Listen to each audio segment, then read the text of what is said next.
novedosa. Clara se ha formado en este proceso de acompañamiento en el duelo, o como se le quiera llamar, y te agradecemos mucho por tenernos en cuenta para darlo a conocer, y muchísimas gracias. Bueno, perdona, yo también quería presentar, por si alguien no la conoce, Clara junto con Eva Medel llevan un centro aquí en Torrelavega que se llama Altea, que está en la calle José María Pereda, y trabajan todo el tema de ayuda en la parte psicológica y varias terapias, ¿no? Vale, pues muchas gracias. Pues buenas tardes y muchas gracias por acudir a asistir a esta charla. Bueno, yo vengo a hablar sobre el proceso de duelo, sobre la pérdida de un ser querido. Me estoy formando, como ha dicho Adrián, en acompañamiento al duelo, acompañamiento psicológico, y sobre todo voy a hablar del modelo en el que yo me estoy formando, y mucho de lo que voy a decir está en este libro que se llama Las tareas del duelo, de la autora Alba Payas, que es la profesora con la que yo me estoy formando. Entonces voy a explicar un poquito este modelo. El tema de la muerte no es un tema muy habitual, ¿no?, en nuestras vidas, y cada vez se está ocultando más. Ya no se hacen pues los velatorios en las casas, ¿no? Ahora se acuden a los tanatorios, las personas ya no van de luto, y nos es muy difícil saber cuando alguien está pues pasando por un proceso de duelo, a no ser que sea alguien muy cercano. Entonces, bueno, a mí me parece importante pues sacar este tema a la luz, hablar de la muerte, hablar del duelo, qué nos ocurre, ¿no?, cuando estamos de duelo, cuando perdemos a una persona cercana, y saber un poquito pues qué es lo normal. Muchas de las personas que acuden a terapia, pues una de sus preocupaciones es si lo que les está ocurriendo es normal o no. Entonces, bueno, pues voy a hablar un poco de eso. Mi intención, a ver si me da tiempo, es explicar el modelo de tareas, que está basado en estos pilares, ¿no? Es un modelo integrativo relacional, está basado en la teoría de la vinculación, también habla de las creencias nucleares, el modelo dual, un modelo de tareas, y qué ayuda y qué no ayuda cuando tenemos una persona cercana que está pasando por un proceso de duelo. Voy a ir un poco deprisa porque en una hora no sé si me va a dar tiempo a todo. Bueno, el duelo es una pérdida de una relación significativa en nuestra vida, ¿no? Desde el modelo integrativo relacional, pues se considera que una forma de sanar esa relación es dentro de otra relación. Por eso, dentro de la terapia de duelo es muy importante la relación entre el terapeuta y el doliente. El terapeuta ofrece pues una escucha, un apoyo, una aceptación incondicional de lo que la persona le está sucediendo. Es un lugar donde la persona puede expresarse y contar todo lo que le ocurre, ya que bueno, pues muchas de las carencias que las personas en duelo sufren es que no pueden hablar de ello, ¿no? Al principio sí, los primeros días, las primeras semanas, pues sí que las personas preguntan qué tal estás, pero si va pasando el tiempo y esa persona pues sigue hablando del tema, pues bueno, a los demás les es difícil pues seguir sosteniéndolo, no es un tema que guste, y a veces no sabemos qué hacer o qué decir. Entonces la persona se va encerrando y va cada vez pues hablando menos de ello. No quiere decir que no lo esté pasando, ¿no? Entonces en la terapia pues una de las cosas que se ofrecen es escucha y apoyo. Es un modelo integrativo porque una de las tareas del duelo es integrar los diferentes elementos que se van quedando fragmentados. Integrar es, el ser humano está compuesto de diferentes subsistemas: el sistema cognitivo, el pensamiento, el sistema emocional, la conducta y el cuerpo, ¿no? Estos son 4. Entonces se trata de la experiencia que estamos teniendo ir integrando pues, qué es lo que me ocurre, cómo me estoy sintiendo, qué significa, qué me está pasando en mi cuerpo y cómo me estoy comportando, cómo estoy actuando al respecto. A veces nos ocurre que igual bueno, pues pensamos una cosa y hacemos lo contrario, o siento algo y no sé qué significa. Entonces se trata de ir integrando todo eso y también de integrando la experiencia que nos ha sucedido. También está basado en la teoría de la vinculación, porque el duelo es una pérdida y es una separación. Entonces la forma de abordar el duelo va a tener mucho que ver con cómo ha sido nuestra vinculación con nuestras personas referentes cuando éramos pequeños. Según la vinculación que hayamos tenido con nuestros padres, va a depender mucho cómo elaboremos ese duelo. Cuando somos pequeños, pues dependemos absolutamente de nuestros padres, ¿no?, para sobrevivir, y cuando vamos creciendo se va produciendo una separación y un acercamiento, ¿no? Cuando los niños empiezan a andar, pues empiezan a separarse poquito a poco, pero bueno, pues siguen mirando para atrás a ver si su mamá está, y cuando les ocurre algo, pues vuelven corriendo, ¿no?, a donde su madre, donde su padre. Entonces la experiencia de si este vínculo es seguro o no, luego va a hacer que nosotros tengamos todo un sistema interno de si los vínculos son seguros o no son seguros. Hay una autora que dijo que había 4 sistemas de vinculación. Hay una vinculación segura, es decir, nuestros padres son consistentes física y emocionalmente. Cuando me ocurre algo y puedo ir donde mis padres, contárselo, ellos me apoyan emocionalmente y están ahí, ¿no? Pues, tanto física como emocional. Entonces esta persona va a crecer pues, teniendo una confianza básica en la vida, va a tener una buena autoestima y una sensación de seguridad. Cuando esa persona sufre una pérdida importante, pues le va a resultar más fácil elaborar esa pérdida porque tiene una confianza básica. Pero ocurre en algunos casos que esa vinculación no es tan segura, sino que a veces, pues, por ejemplo, mis padres a veces están y otras veces no. Depende del día, depende de su estado emocional, depende de si están ocupados. Entonces se crea una vinculación insegura. En este caso, pues, una vinculación insegura ansiosa, es decir, no sé bien si mis padres van a estar cuando vaya donde ellos.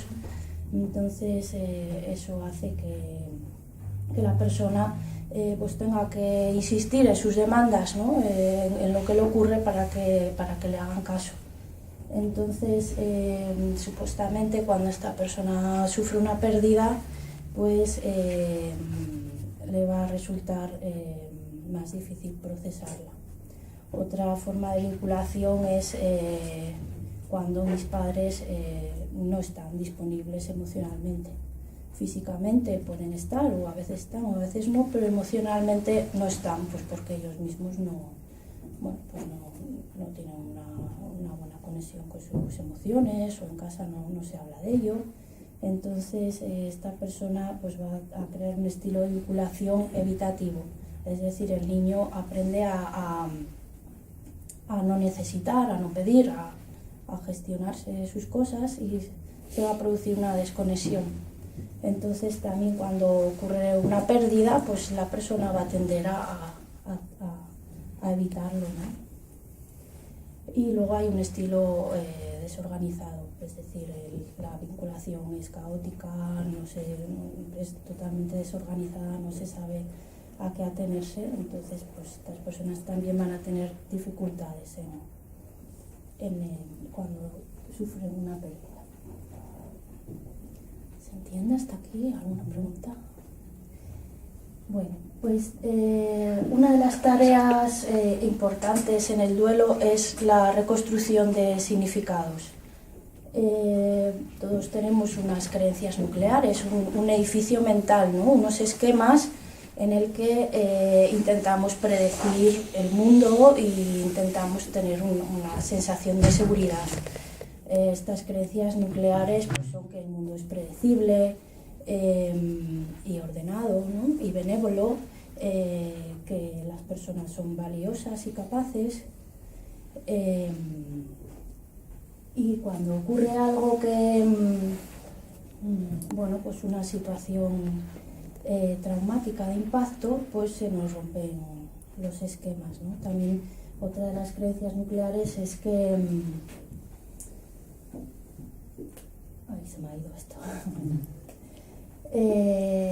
Bueno, decía que cuando de repente ocurre algo inesperado en mi vida, como puede ser pues eso, una muerte traumática, ¿no? La pérdida de un hijo o de la pareja de forma inesperada o de una persona querida, pues se produce un impacto y una ruptura en nuestros esquemas. Y una de las tareas importantes del duelo va a ser cómo integro esa experiencia dentro de mis esquemas mentales, ¿no? Cómo significo eso y lo integro dentro de mis esquemas. Entonces se produce una fragmentación de estos esquemas y tengo que volver a reconstruir. Todo esto, por supuesto, acompañado de emociones intensas, y estas emociones nos ayudan a reconstruir los significados. Es decir, si intentamos resignificar sin emoción, como a veces ocurre, ¿no? Que las intervenciones o lo que nos dice la gente cercana, pues como mentalízate, son cosas que pasan, con un intento de reducir la sintomatología emocional, pues es como pues una reconstrucción en falso, porque las emociones es como que nos obligan a enfrentarnos a lo que nos está ocurriendo y nos ayudan a significar. Clara, ¿Sí? ¿qué opinamos? Me gusta tu claridad y tu estructura. Y hablando de creencias nucleares, mi creencia nuclear es que hemos de cambiar radicalmente la creencia de que el morir, el adiós de un amigo, o la falta de confianza en un socio, o lo que sea malo para uno. Y por lo tanto tenemos que entrar en dolor. Y yo estoy aquí como si estuviera en un funeral, me siento así, puede ser que lo traiga yo, no que esté en el ambiente. Pero como hasta ahora lo que he escuchado ha sido básicamente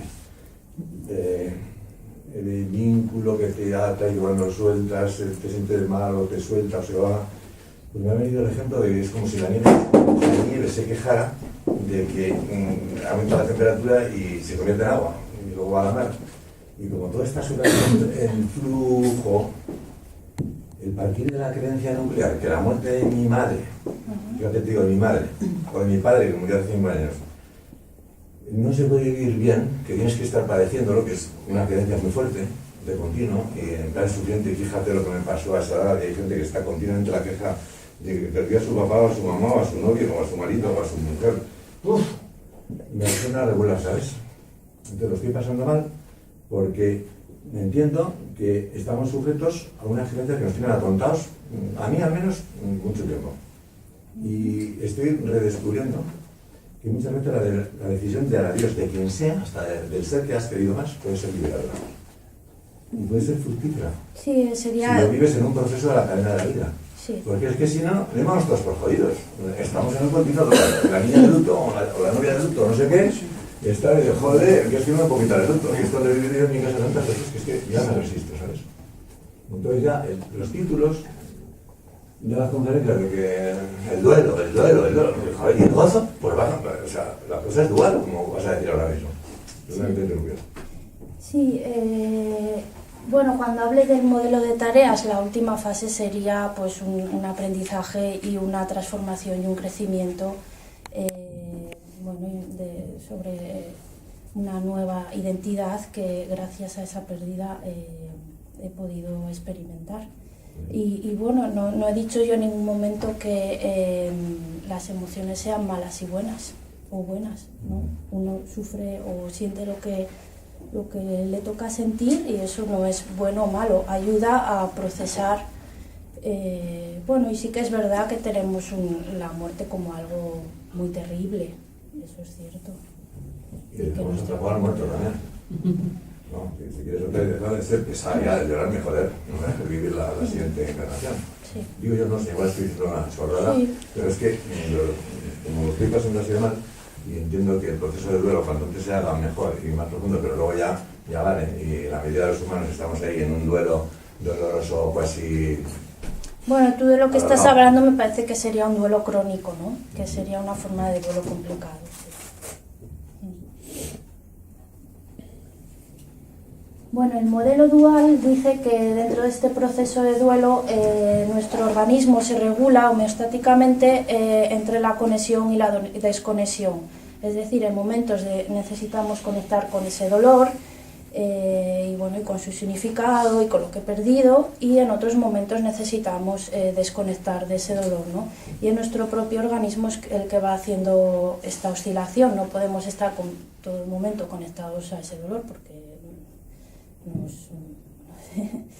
y si estamos todo el rato evitando la pérdida, pues acabamos con un duelo evitativo, ¿no? Entonces esto también se contempla. Y el modelo de tareas dice que el proceso de duelo requiere un trabajo, ¿no? El doliente tiene que hacer un proceso activo y hay unas tareas que hacer. Es decir, no por solo pasar el tiempo el proceso se va a hacer por sí mismo, sino que hay unas tareas, unas necesidades y un trabajo que hacer. Y este modelo de tareas también es un modelo de fases en el que se ha estudiado que hay unas semejanzas entre las personas a la hora de elaborar un duelo.